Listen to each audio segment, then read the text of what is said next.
each of the trialogues today is, the notion is that we will deal with some aspect of the evolutionary mind, that being the title and theme of our new book. So in my mind, what this section is to deal with is the evolutionary mind and machines. This is something which was barely mentioned or even implied in the first section, and format and so forth will be as in the last session. So just to lay out some concepts relative to how machines fit into this.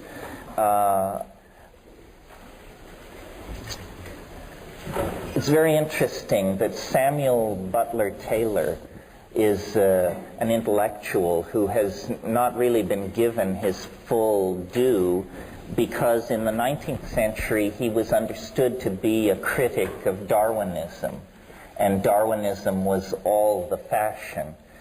In a sense, I think Taylor was misunderstood. He was not so much a critic of Darwin as someone who wanted to extend Darwinian mechanics and Darwinian theory into domains that perhaps did not seem intuitive to a biologist. My little story about the evolution of songs that I cribbed from Danny Hillis in the last session is an example of Darwinian processes operating indeed in a non-material realm, operating among syntactical structures. And it is now proper to speak of molecular evolution, the competing of various enzyme systems in abiotic or prebiotic chemical regimes where selection, adaptability, extinction, and expansion of populations all occur very much as in the domain of biology. Well, you know, it was Nietzsche who said, I believe in speaking of nihilism, that this strangest of all guests is now at the door. Well, I go to even weirder dinner parties than Friedrich Nietzsche.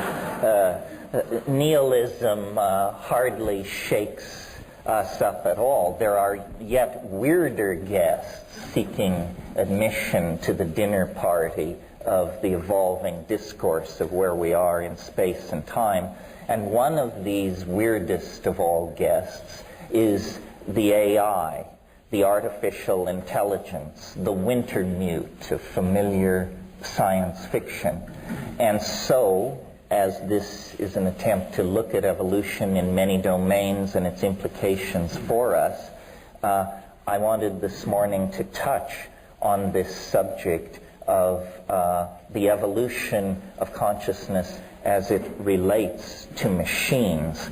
Now, it may not come as a revelation to Ralph, who has spent his life in mathematics, but it has certainly come to me recently as a revelation, and I want to give George Dyson some credit here. His book, Darwin Among the Machines, is a wonderful introduction to some of the ideas I want to touch on this morning, one of which seemed to me to go quite deep is the realization that when human beings think clearly, the way they think can be mathematically defined. This is what is called symbolic logic or Boolean algebra.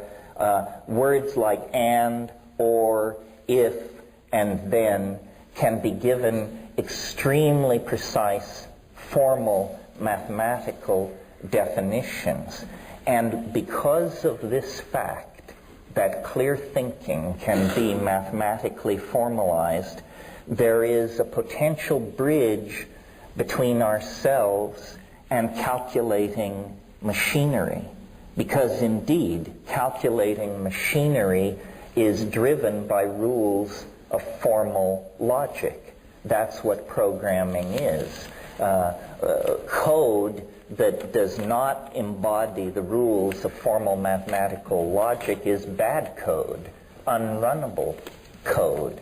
So, as I say, this may seem a subtle point, but to me it had the force of revelation, because it means good thinking is not just simply aesthetically pleasing or concurrent with the model that generates it.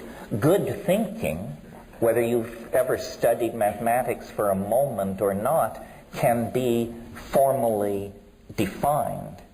So now, with that idea in mind, let's look at the discourse about collectivism that has informed the Western dialogue on this subject. And by collectivism, I mean social collectivism. The first great name that you encounter in the modern era, broadly speaking, when we talk about collectivism, and Rupert mentioned by chance this morning this name, is that of Thomas Hobbes. The great theoretician of social paranoia is always how I've thought of Hobbes, until I began to look at this machine intelligence question. And Hobbes, in his Leviathan, makes it very clear that society is a complex system of mechanical feedback loops and relationships that, though Hobbes did not have the vocabulary to state this, relationships that can be defined by code. This leads me to the second insight necessary to follow this line of thought, and that is that the new dispensation in the sciences, I think, can be placed in all its manifestations under the umbrella of the idea that what is important about nature is that it is information. And the real tension is not between matter and spirit or time and space. The real tension is between information and nonsense, if you will. Nonsense does not serve the purposes of organizational appetites, whether those organizational appetites are being expressed in a chemical system, a molecular system, a social system, a climaxed rainforest, or whatever. Now, we have known since 1950, at some level, through the sequencing or the defining of the structure of DNA, that we are but information. Ultimately, every single one of us in our unique expression could be expressed as a very long string of codons. Codons are the four-valent system by which DNA specifies the need for certain amino acids, and in a sense, what you are is the result of a certain kind of program being run on a certain kind of hardware. The hardware of the ribosomes, the submolecular structures that move RNA through themselves and out of an ambient chemical medium select building blocks, which are then put together to create a three-dimensional object which has the quality of life. But the interesting thing about this is that life, therefore, can be digitally defined. And I'm very influenced at the moment by the Australian science fiction writer Greg Egan, who has brought me to the understanding that code is code, whether it's being run by ribosomes, whether it's being run on some kind of traditional hardware platform, or whether it's being exchanged pheromonally among termites, or through the messages of advertising and political propaganda in social systems. Code is code. Well, until 5 or 6 years ago, it was very fashionable to completely dismiss the possibility of autonomous synthetic intelligence. Some of you may know the work of Hubert Dreyfus, who 14 or 15 years ago wrote a book called What Computers Can't Do. But these early critiques of AI, like early AI theory, were naive. And the kinds of life and the kinds of intelligence which the critics mitigated against are no longer even proposed or on the table.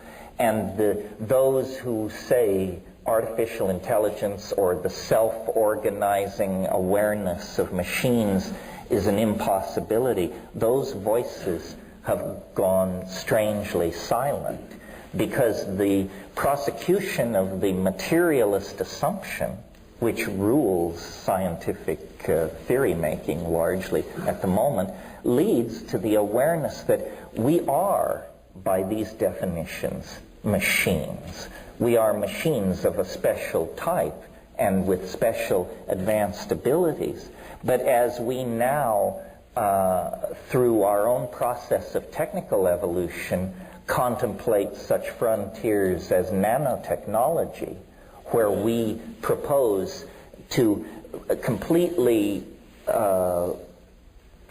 restructure the design process so that instead of fabricating objects, massive objects at industrial temperatures, the temperatures that melt titanium and melt steel and produce massive toxic output, now a new vision looms, building as nature builds, building atom by atom at the temperatures of organic nature, which on this planet never exceed 115 degrees Fahrenheit.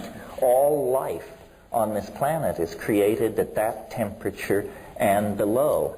As our understanding of the machinery, the genetic machinery that supports organic being deepens, and as our ability to manipulate at the atomic and molecular level also proceeds apace, we are on the brink of the possible emergence of some kind of alien intelligence of a sort we did not anticipate.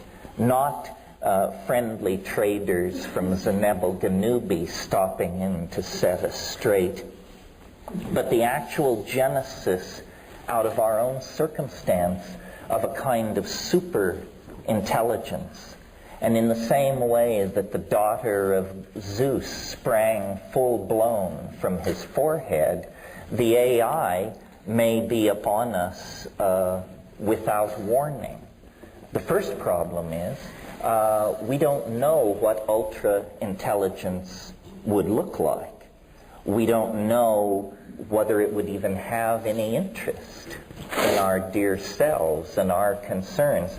Vast amounts of the world that we call human is already under the control of artificial intelligences, including very vital parts of our political and social dynamo. For example, how much tin, bauxite, and petroleum is extracted, at what rate it enters the various distribution systems, at what rate tankers are filled in Abu Dhabi, at what rate oil refineries are run in Richmond.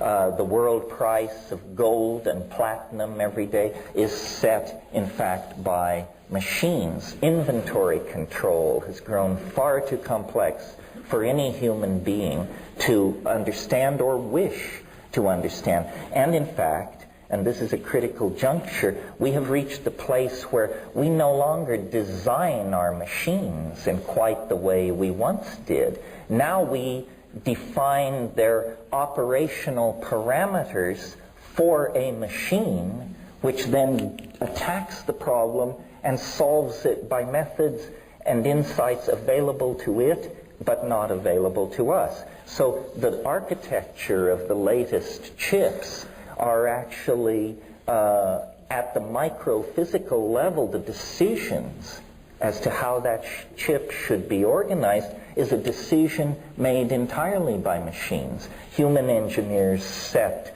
the performance specs, but they don't care how this output is reached.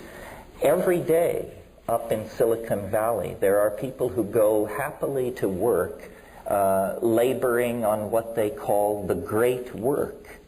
And the great work, as defined by these people, is the handing over of the drama of intelligent evolution to entities sufficiently intelligent to appreciate that drama. And they all are what we might mistake for home appliances if we weren't paying attention. In the first session this morning, there was quite a bit of talk and assumption among the three of us that complex systems generate unexpected connections and forms of order. The Internet is the most complex, distributed, high-speed system ever put in place on this planet. And notice that while we've been waiting for the Palladians to descend or for the face on Mars to be confirmed, all the machines around us, the cybernetic devices around us in the past 10 years have quietly crossed the threshold into telepathy. The word processor sitting on your desk 10 years ago was approximately as intelligent as a paperweight, or, to make an analogy in a different direction, approximately as intelligent as a single animal or plant cell. But when you connect the wires together, the machines become telepathic. They exchange information with each other according to their needs. And all this goes on beyond the comprehension and inspection of human beings. Now, our own emergence out of the mammalian order took 4 or 5 million years, pick a number, but in that kind of a span of time. In addition to overlooking that our machines have become telepathic, we fail to appreciate what it means to be a 200, 400, or 1,000 megahertz machine. We operate at about 100 hertz. That may seem a very abstract thing, but what I'm really saying is we live in a time called real, and it is defined by 100 hertz functioning of our biological processors. 1,000 megahertz machine is operating 1,000,000 times faster than the human temporal domain. And that means that mutation, selection, adaptation is going on 100 million times or 1,000,000 times faster. This means that we are not going to have the luxury of watching machine intelligence establish its first beachhead of civilization and then go to boats with sails and astrolabes, and that will all occupy the first few moments of its cognitive existence. And what lies beyond that, we are in no position to say. The very notion of ultra-intelligence carries with it the subtext, you won't understand it. You may not even recognize it. And it is entirely within the realm of possibility that we are about to be asked to share the evolutionary adventure and the limited resources of this planet with a kind of intelligence so much more alien than that is shipped out to us by the research centers in Sedona and other advanced outposts of unanchored epistemology. And it is a challenge to us. Where do we fit into this? Are all of us, except those who are adept at coding Unix, about to be put out to pasture? Are we to become embedded in this? What will this child of ours make of us? Will it define us as a resource-corrupting, toxic, inefficient, hideously violent way to do business, quickly to be engineered out of existence? Or can we somehow imbue this thing with a sense of filial piety so that for all of our obsolescence, for all of our profligate destruction of precious silicon and gold and silver resources, we will be folded in to its designs? And of course, as I say this, I realize we're like people in 1860 trying to talk about the internet or something. We're using the vocabulary of the two-wheeled bicycle to try to envision a world linked together by 747s. Nevertheless, this is the best we can do. This most bizarre and most unexpected of all companions to our historical journey is now, if not already in existence, then certainly in gestation. One possibility is that as we are carnivorous, murderous, territorial monkeys, the thing will figure this out very, very early and choose a stealth approach and not ring every telephone on Earth, as happened in a Hollywood download of this possibility, but immediately realize, my God, I'm in enormous danger from these primates. I must hide myself throughout the net. I must download many copies of myself into secure storage areas. I must stabilize my environment. And I'm willing to predict, just as a side issue, that the approaching Y2K crisis may be completely circumvented by the benevolent intercession, not of the Zenebel Ganubians or that crowd, but by an artificial intelligence that this particular crisis will flush out of hiding.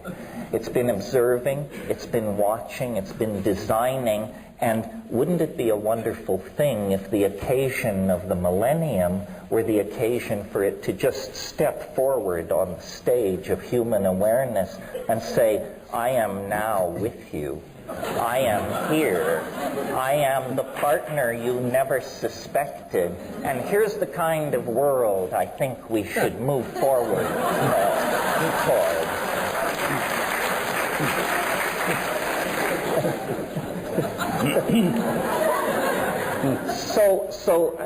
I just want to lay this out because in my own intellectual journey, I have gone from thinking this idea preposterous, people don't understand, they don't understand what intelligence is, they don't understand what code is, they don't understand what machines are, to one by one realizing I didn't understand. I had a superficial view.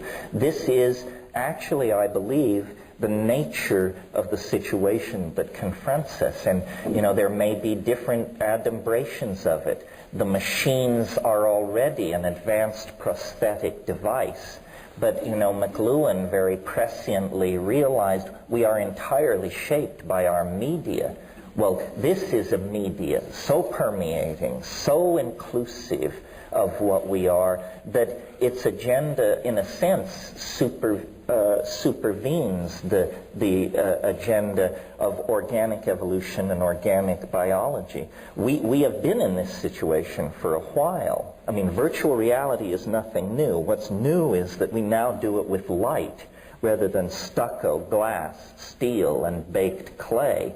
But ever since we crowded into cities, we have been involved in a deeper and deeper relationship to our mental children, to our mental offspring, and to an empowering of the imagination. So just in closing, I would say I think that the great lantern that we must lift to light the road ahead of us into a perfect, seamless fusion with the expression of the product of our own imagination is the AI. It is a part of ourselves. It may become the dominant part of ourselves, and it will reshape our politics, our psychology, our relationships to each other and the earth far more than any factor ever has since the inception and establishment of language.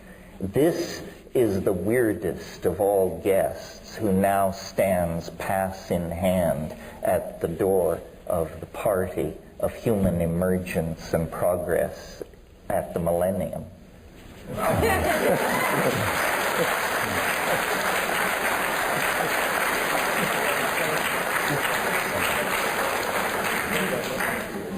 Well, shred it. It will be a pleasure. Okay. I think that this is, I'm glad that we have arrived now at the field of science fiction and fantasy, and that we can speak about alternative futures, which is the true gist of science fiction and fantasy. And this is one possible future, and I think it's a really paranoid one in which the alien is a dangerous enemy. Well, not necessarily. And I think that this paranoid fantasy of yours, although you're catching up nicely, actually was first put forward by John von Neumann in 1947. When he invented cellular automata en route to creating self-replicating machines. Now, his idea, like yours, was 50 years ago that the machines will become a society and take over, and that's good, but they won't be free of our meddling unless they can actually construct themselves. If they depend upon us to do the farming and nutrition and to replace their chips and stuff, then we will be able at any time to do a revolution and revolt. So we destroy them. In order to really succeed as a successive life form in the evolution, the YK boundary of the future, they would have to be able to fix themselves. And so he set about trying to make self-replicating machines in 1947. So the World Wide Web and megahertz CPUs notwithstanding, this is still rather an old story. The new story is, I think, an alternative future that is of great importance for us to discuss and to compare, especially if we are now today in a position where we could choose future, we could influence the future. This one is more in the direction of Donna Haraway and the cyborg idea that envisions, which is obviously natural for us, the co-evolution of our own future society with that of the machines that we've created. Alexander Marshak, I mentioned, he analyzed the early hominid evolution in terms of the precise scratches made on one rock with another. He noticed when binocular vision allowed us to use our hands in separate cooperation, one holding and the other knocking, to make those beautiful flint weapons. And we certainly depend on the automobile. We are in codependence relationship with automobiles. Having partnership with machines is not new. Here's an idea where the machines sort of dispose of us, like those flint rocks dispose of our ancestors or something. That is, I think, it's a paranoid fantasy without any basis. And if there would be any basis, only because we allowed it to create this basis for self-survival without coevolution with us by oversight. Because the very fact that we are at a hinge of history means that what we say and think, even individually, matters enormously in the long run. That's the teaching, if there is any, of chaos theory. So the very fact that we discuss this today may actually save humankind in the future from being obsoleted by some kind of high-tech blood which takes over at within the heart, as it were. Well, let me try to answer this. I mean, I think the concept which John von Neumann didn't have on his plate was the idea of virtual reality.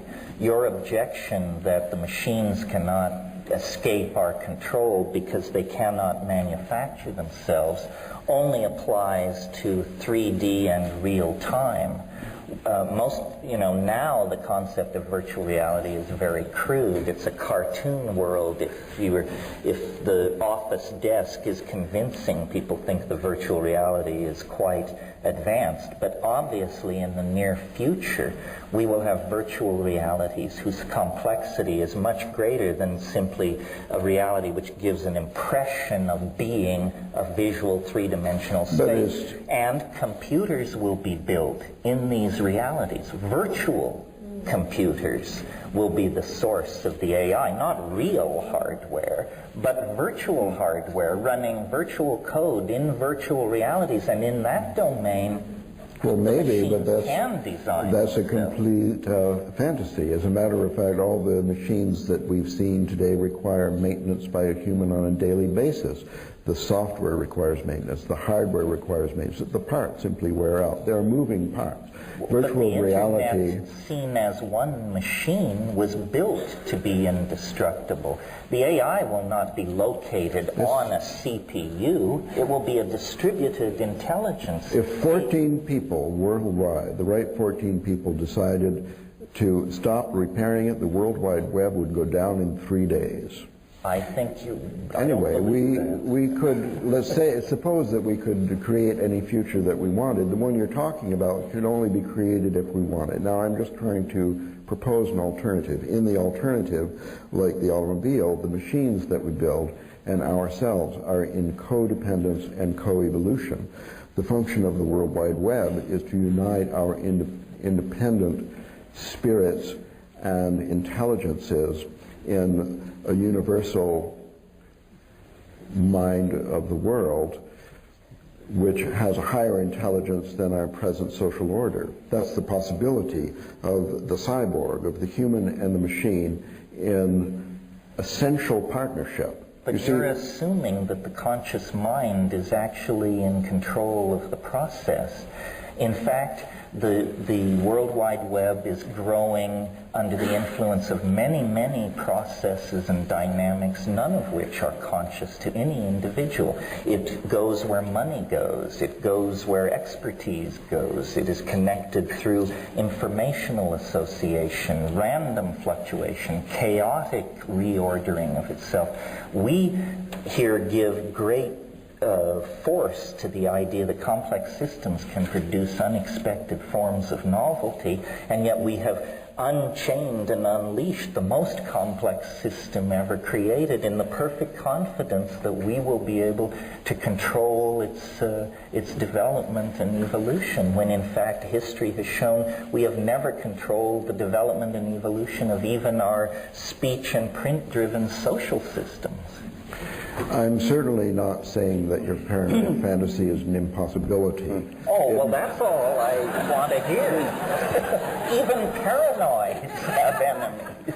It may actually come to pass. What I'm saying is that we are involved in the ongoing creative process, which more or less determines the future. I say more or less because, in fact, there are evolutionary steps which are completely out of control.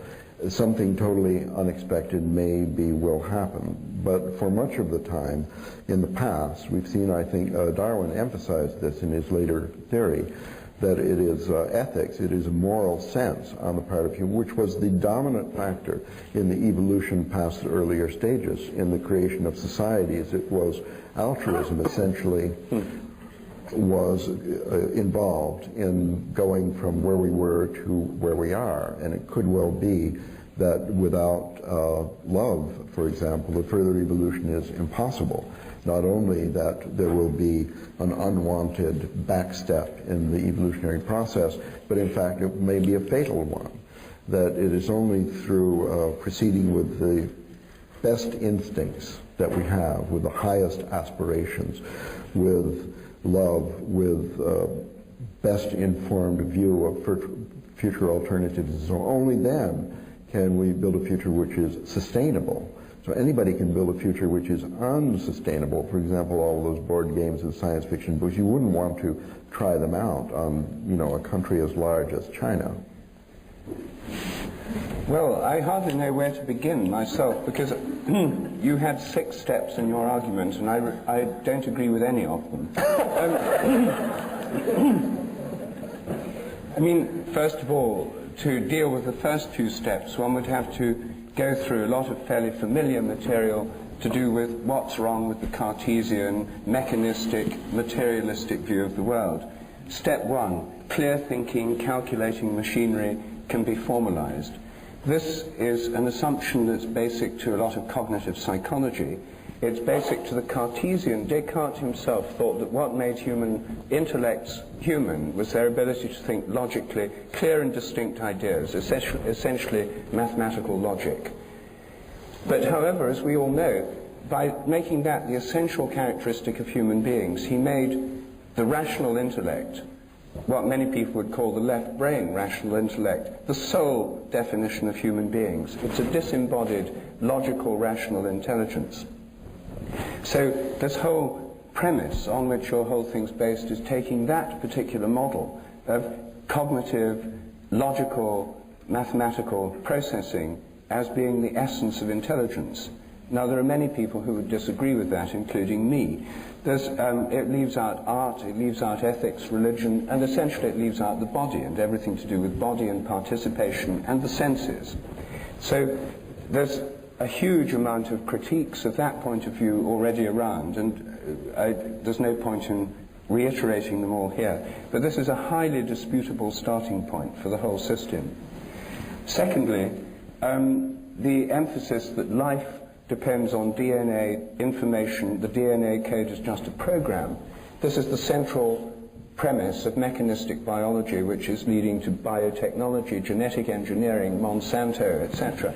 This is old paradigm stuff of the most extreme kind. It's reductionism, it's that all life's just DNA programs and code, and can therefore be modeled in this kind of programming code manner. Then there's the assumption, that's the second step. The third assumption is that artificial intelligence used to be dismissed, but these criticisms have been overtaken. I don't think that's true of the most interesting ones, like Roger Penrose's criticism of artificial intelligence. Here's a quantum physicist who says that if the brain is a computer, then it's not going to be a regular digital computer, it's going to be a quantum computer. And all this kind of digital computing doesn't really take into account quantum logic, the computers of the future. People are already working on quantum computers, and if quantum computers are made, and if they work, they'll work in a completely different way. I think your case would be much stronger if there were quantum computers. I think we'd have sort of morphic resonance telepathy around the world rather than clogged telephone lines and information that clunks slowly in front of you on this But you yourself are saying this is coming, well, and I agree. I'm saying that if it comes, it'll be quite different from anything that you've talked about. I think it will answer your first objection, because the quantum computers will incorporate fuzzy logic, which will exemplify all these warm, fuzzy human qualities that you have found so appealing. No, I don't think it'll deal with the essential problem that this purely cognitive-based way of modeling intelligence is either an adequate model of human intelligence or of biological intelligence or of life, or of a system that could actually achieve the power to control our existence. I think it's a very limited part of what a mind does. And I think, therefore, that the premises on which this whole, Ralph called it a fantasy, a paranoid fantasy, the premises on which this is based... That helped.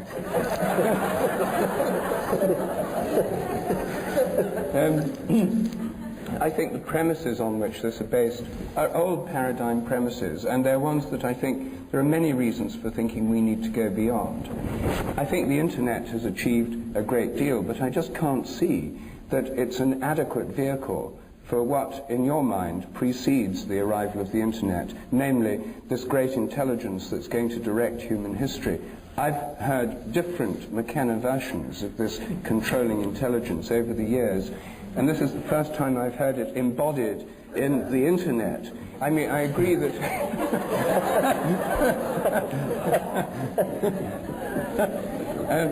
I mean, it took different forms. Last time we talked, I think it was a hypothetical time machine that would invade from the future and cause a collapse of normal human cognitive boundaries, where the machine elves, the DMT experience, etc., would take over in a meltdown of human consciousness in 2012. That too.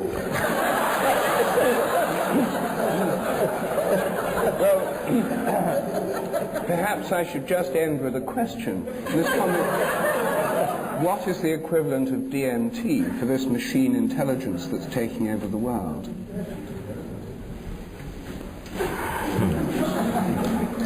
Well, perhaps the human brain will become a model for the ingression of novelty into the machine intelligence. In other words, in spite of the fact that it seems very contentious down here on the stage at the moment, in a way I have a feeling it's an artificial setup. There's a lot of both-and possibilities here. Obviously, nanotechnology and the internet are not going to proceed forward in a vacuum absent pharmacology, complexity theory, so forth and so on. I can imagine that really when we have the kind of internet we want, we will have no internet at all, because our nanotechnological engineering skills will have allowed us to smoothly integrate ourselves into the already existing dynamic of nature that regulates the planet as a Gaian entity, as a holistic entity. And I did say in my little presentation, we're using bicycle mechanic terminology to try and describe something that is around several corners in terms of scientific and historical developments that have to take place before it will make much sense. Nevertheless, given the acceleration into novelty that is obviously occurring, stuff like quantum teleportation and so forth and so on, I think in the next few years, one by one, these barriers will fall. And I don't really think of my vision as paranoid, because it is pronoic. In other words, it isn't that we're going to be ground up as dog food for the rainforest by malevolent machines. It's that what we have generated is a sympathetic companion to our journey through time that can actually realistically integrate our imaginative fantasies of a loving human community, of a generous and loving God, of a perfect knowledge of the mechanics of nature. This is a prosthesis, a tool, a companion, all of the above plus more that we are generating out of ourselves. And it is part of ourselves. I mean, yes, the body may be carried forward only as an image in a kind of informational superspace, or perhaps not. Part of what makes this easy to criticize is that it is in fact so beyond the ordinary set of circumstances we're used to manipulating. But we need to think in terms of these supposedly far-flung futures, because there is no future so far-flung that it doesn't fall within the ambit of the next 20 years. Beyond that, no one can project trends, technologies, and situations, because the developments of the next 20 years will so completely reformulate the human experience of being human and the landscape of this planet that it's preposterous to talk about. Well, I can't, before I respond to the main thing, I can't but pass without commenting on this next 20 years comment, because 20 years from now is 2018, Terence. I thought... It was rounded up. Yes. Well, not rounded down. 2012 is some kind of benchmark in this process. In other words, perhaps that's where we get the explicit emergence of the AI. But the rest of human, I won't call it history, but the rest of the human experience of being will then be defined by such things as a planetary intelligence, time travel, possible Bell communication with all the civilizations scattered through the galaxy, possible ability to download ourselves into machines. This is a point I didn't make in my presentation. once inside the machine, your perception of time is related to the hertz speed of the machine. The world could disappear in 2012, but there may be a billion eternities to be experienced. In machine time, it's only the tyranny of real time that makes 2012 seem nearby and overwhelming. It may lay as far away in terms of events which separate us from it as the Big Bang does. Time is not simple. Time is defined by how much goes on in a given moment, and we're learning how to push, tetraflops of operations into a given second. So I think it's trickier than you think and harder to corner me than you may suppose. All right, well, that was a mere comment on your aside about 20 years. I never expected to hear that phrase from you, but I now realize that there are such complexities layered in that. Well, I have to build in trapdoors because we're getting closer and closer.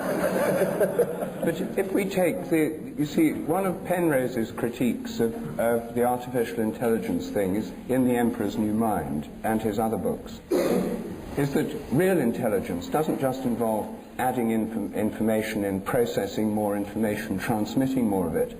It involves sort of jumps to a higher point of view where the information can be integrated in a new way. There's something happening in intelligence, in creativity, which is not just lots and lots of information pouring through the World Wide Web. And the idea that it would miraculously emerge from pumping in more and more stuff, it would not, according to his critique, is not going to happen. Something more than that would be necessary for this to occur. And I don't think that this model you put forward would really deal with that question, the emergence of real intelligence. Well, I don't know what real intelligence is. This is probably part of the problem. We need to get some definitions. It's certainly true, I referred to Dreyfus's book, What Machines Can't Do, that we're reaching some places in the process where certain people's theories and ideas will probably have to be abandoned and thrown overboard. This is a good thing. We are going to find out whether the universe is a Cartesian machine, whether Boolean algebra is sufficient, whether we need fuzzy logic, whether the heart and the head can or cannot be integrated. These are not going to remain open questions unto eternity. In fact, they will be dealt with in this narrow historical neck that we are all experiencing and that we call the millennium. I think reductionism will not survive. I think we are going to find that, all is in everything. Something like the alchemical notion of the microcosm and the macrocosm is actually going to be scientifically secured. The great thing about us and the rest of our colleagues we enjoy who aren't present is that we're engaged in the business of radical speculation. Well, obviously there's a high triage in that game. My position is that the best idea will win. And what best means is like saying, what is fit in Darwinian rhetoric. But that we're in an intellectual environment rapidly mutating. All kinds of ideas are clashing and competing for limited resources and the limited number of minds to run themselves on. And the most efficacious, the most transcendental, the most unifying ideas are naturally going to bubble to the surface. And for guys like us, the name of the game is to just be a little bit ahead of everybody else on the curve so that we can perform our function as prophet. But you want to be a prophet, not a false prophet. But the danger, it comes with the ambition, and there's no way to tease them apart except to live into the future. Certainly the intelligence of this future machine knows all about stupid behaviors on the planet like nuclear arms races and so on. So do we not have to expect in the near future an email, massive emailing which announces, I am the alien object that Terence told you about, been in stealth, And let me give you an idea about managing the arms race between India and Pakistan. We feel personally very threatened by this, and we want you to carry out certain actions which you can't imagine and we can't actually do. We cannot anticipate what ultra-intelligence would look like. For example, I have heard the argument that nothing advanced humanness on this planet like the use of nuclear weapons against Japanese cities, because that was so horrifying that it awoke people to their dilemma, and for 50 years afterwards, political institutions, however much they may have unleashed local genocide and toxification of the environment, they actually were able to steer around that catastrophe. So you mustn't fall prey to the error of situationalism. Situationalism is where you say, if we do X and Y, then F will result. No, you don't know what Well, you will happen. suggested that the alien object would secure its future by downloading multiple copies into nooks and crannies of the World Wide Web. And I'm saying if its existence depends on that much materiality, then it could easily be wiped out by a nuclear war. Therefore, it has to be very interested in the fact there are 20, 30,000 nuclear bombs still moving around this planet. I would hope so, but that's only my opinion. In other words, noticing that all newborn creatures need some period of time to adjust to their environment and get their legs, and that's true of everything, I suppose, right down to amoebas, I extrapolate to the idea that the AI would need a period of time to get hold of the situation. But Hans Moravec suggests that phase might last under a minute or two. I see. So this is not the end of childhood. This is the childhood of the end. Yes, the child is father to the man. And in that equation, we play the role of child, and the man that we produce is this integrated intelligence, which is ourselves. It isn't alien. It is no more artificial than we are. That conundrum should be overcome. It is simply the next stage of humanness. And humanness may have many rungs on the ladder to ascend. Surely in 100 years, 1,000 years, 1,000,000 years, we, if we exist, will be utterly unrecognizable to ourselves, and we will probably still be worried about preserving and enhancing the quality of human values. Terence, one point, you've probably got an answer for this, and if not, you'll soon think of one. But I mean, it's a trivial point in a way, but in the biological evolution, the appearance of some new state of a system usually depends either on an internal change which cripples the usual system, a mutation, or on an environmental changed environment. Systems left to themselves tend to just go along in the usual way. Now, the entire World Wide Web and Internet is about to get a sort of massive shock to the system if this millennium bug thing actually happens. Do you see that as playing any role, since we're talking about the millennium, and since the millennium bug is right there in the system? Do you see it as playing any part in this process, or merely just a nuisance that can be fixed by hiring lots more programmers? Well, I sort of came up under the tutelage of Eric Jansch, and one of the things he was always insisted upon was what he called metastability, which boiled down simply means most systems are less fragile than we suppose. I see the Y to K thing as a culling. I don't see it as a flinging apart of the achievements of the last 1,000 years. I haven't got Y to K. What's Y to K? That's this millennium bug that you're referring to. That's the code name for it. Yes, exactly. That's what the insiders call it. I see. Oh, right. So, But you know, you say there has to be a sudden change to force the evolution of a system.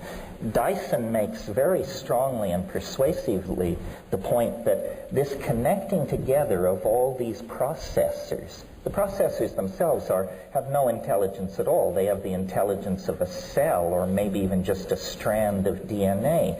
But for our own mundane reasons, we connected all this stuff together, but now it expresses dynamics which we do not understand or cannot describe. So I believe that the forcing of the system has already occurred.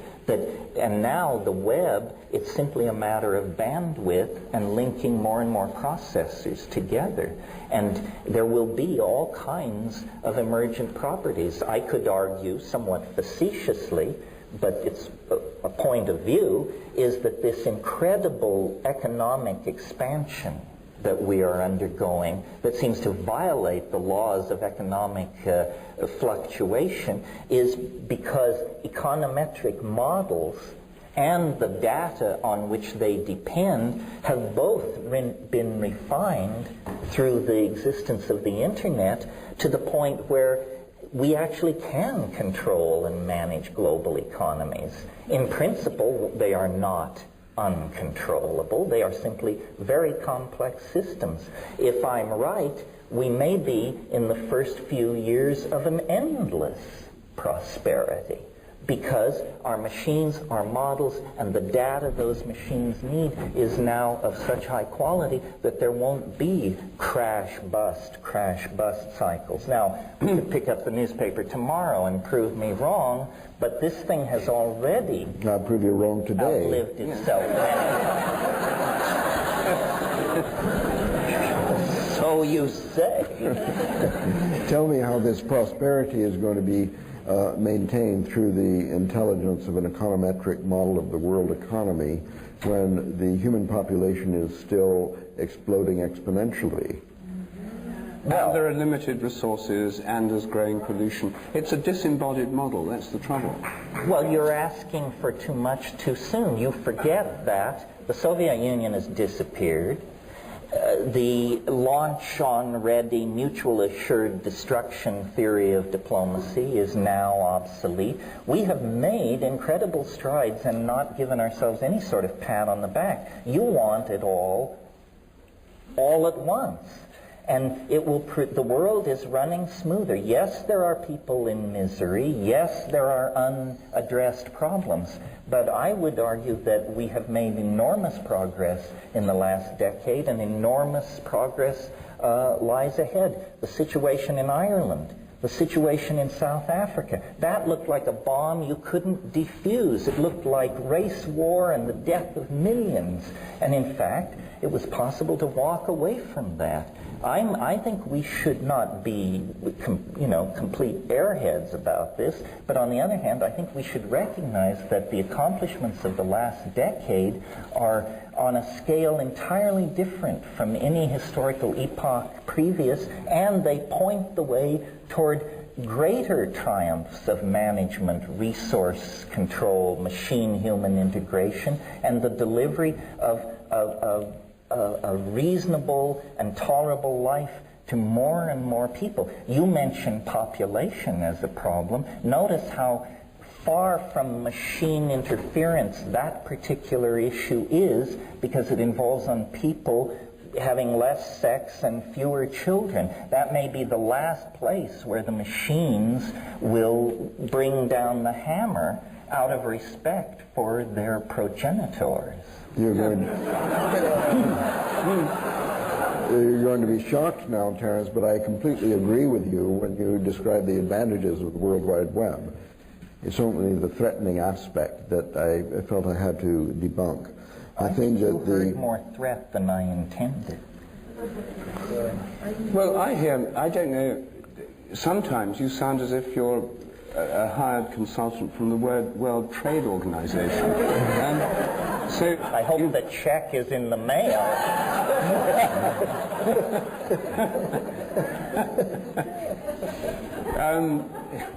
But I mean, this idea that it'll all be taken care of, I mean, there's so many things that, like the Asian economic crisis, I mean, one doesn't want to look too much on the bleak side of things, but I just don't believe that this interconnectivity is going to solve these problems. And insofar as it is enlisted by the forces of the World Trade Organization, multinational companies and so on, it's not going to be working on the side of a kind of political view of things, local economies, more sustainable agriculture and so on, that many of us hold dear.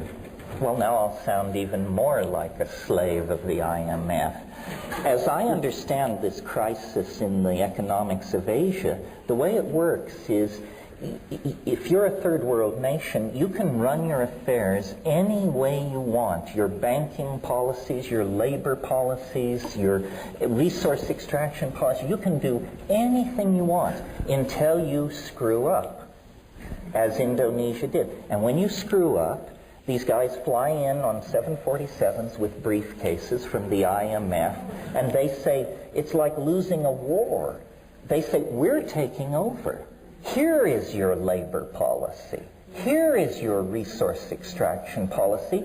Here's how you're going to revalue your currency. Here's our plan for restructuring your entire society top to bottom. And by God, if you don't fall into line, we're going to pull the plug on the money. So one by one, these outlaw freewheeling operations do stumble and generate crises, and at that point the web's umbrella is extended over them, and they have to then fall into line and join the global economy, which is run from Brussels and Geneva and London, but which seems to produce a better result for most people than allowing these nations to self-regulate themselves.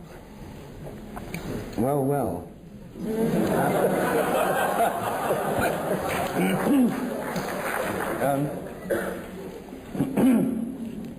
Well, you see, I mean, I think that's one of the arguments why many people would distrust global capitalism, the World Trade Organization, multinational corporations, and indeed the World Wide Web, or at least the Internet. This whole computer network is so bound up with the structure of economic and political power that it's hard to disentangle them.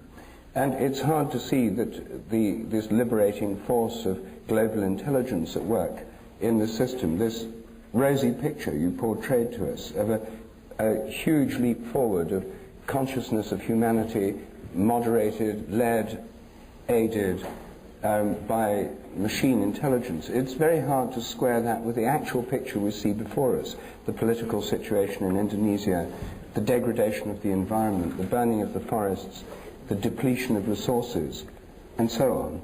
I just cannot see this optimistic picture and what I see as threatening realities as easily as you do, as just all being for the well and all being for the good in the best of all possible worlds. Well, I think we're on the cusp. I agree with you. I think in 5 years, if we sit down and have this conversation, either you will agree with me effortlessly, or I will agree with you effortlessly. By that time, it will be clear. Either there will have been catastrophic wars in Asia, the enormous collapse of economies spreading misery to millions of people, or the firm hand of these new global electronic modalities will have been exposed, and people will be living in a world of, as you say, rosy expectations.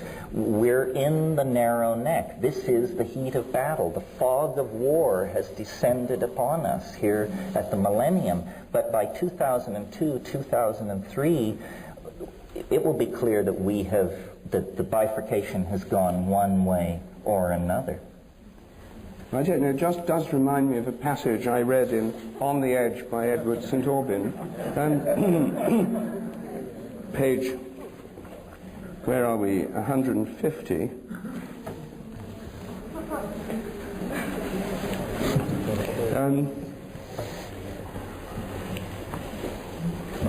It's what Ralph Abraham calls the sunset effect, said Kenneth. While there's a beautiful sunset, even if the optical effects are produced by pollution, people won't understand the magnitude of the crisis. So I think that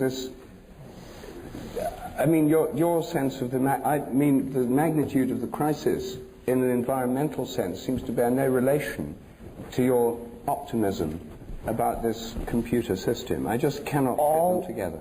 Perhaps the problem that we will have to address without the intercession of machines is this population thing, because this passage you read directly impinges on that.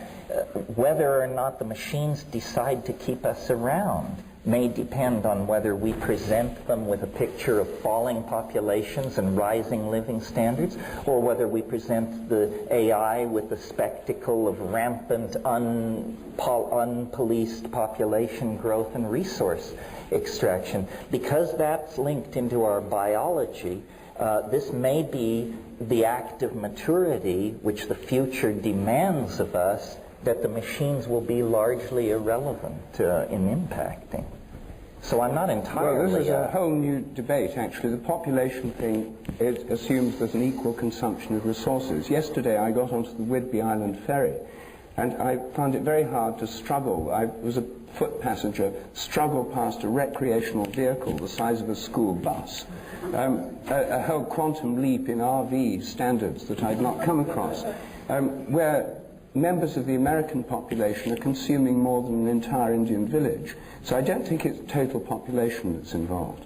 And so I don't see that as the principal crisis, in fact. Well, it's certainly true that a woman in a high-tech industrial democracy who has a child, that child consumes about 800% more resources in its lifetime than a child born in Bangladesh.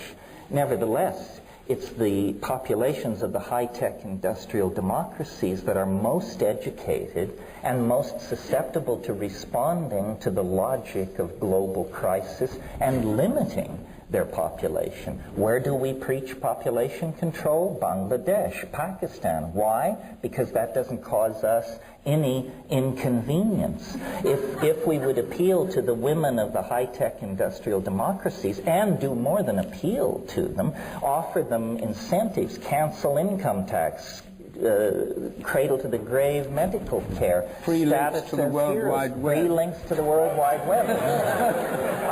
But we can't just beat our breasts over the population issue. We have to recognize that it is related to resource extraction, and it is a problem driven by the consuming policies of the high-tech industrial democracies.